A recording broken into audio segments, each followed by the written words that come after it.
findings of my work was the idea that the most compassionate people I have interviewed over the last 13 years were also the absolutely most boundaried. Because most boundary. So I'll give you a great definition of the definition of boundary that I use in the book. Boundary is simply what's okay and what's not okay. What I think we do is we don't set boundaries.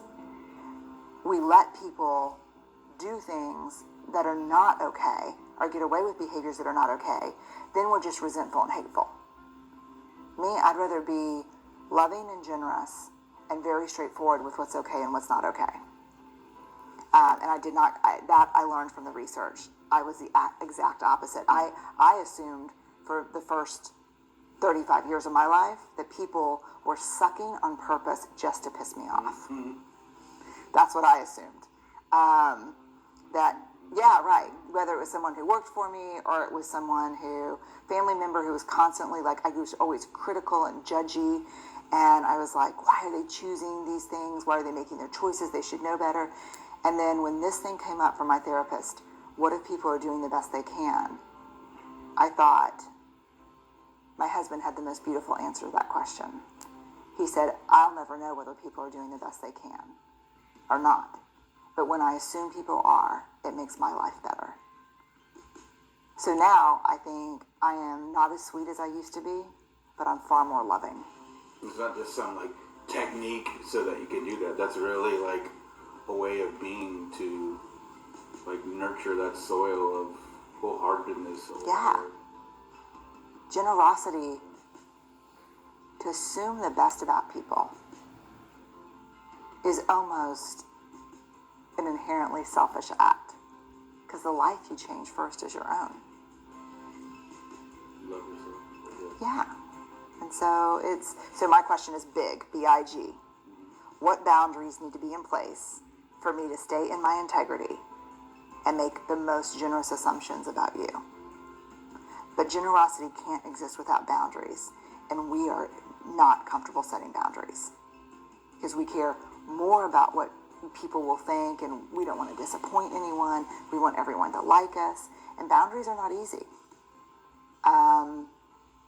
But I think they're the key to self-love, and I think they're the key to treating others with loving kindness. Sustaining. Nothing is sustainable without boundaries. I think compassion and empathy are different things. And again, I'm relying on my data for this. I think compassion is a deeply held belief that we're inextricably connected to each other by something rooted in love and goodness. I call that God. Not everybody calls that God. My dad would call it fishing. Fishing? Fishing? Is it fishing? No, there's no G in fishing. But I think compassion is a deeply held belief. I think empathy is the skill set to bring compassion alive. So empathy is something we can teach. I mean, it's something we've taught our kids since they were very little.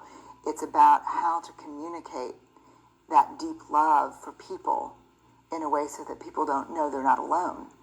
I think there's a lot of new interesting information out there about empathy not being a good thing, about that, there's an argument that says, if Travis is in struggle and I practice empathy with you, I'm taking on your darkness, and it leads to burnout, and but empathy is not feeling for somebody.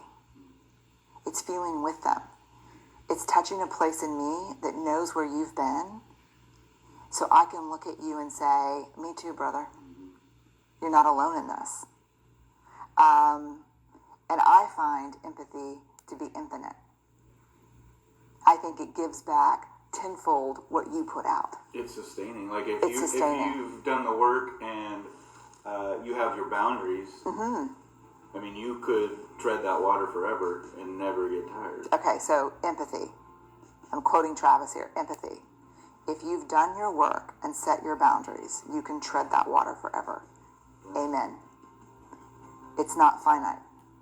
And it keeps giving back to us. And so this idea that, but here we go back to where we started this conversation. Empathy minus boundaries is not empathy. Compassion minus boundaries is not genuine. Vulnerability without boundaries is not vulnerability. So you see that there's a huge riff here, which is boundaries are freaking important. Right. And they're not fake walls. They're not separation. Boundaries are not division.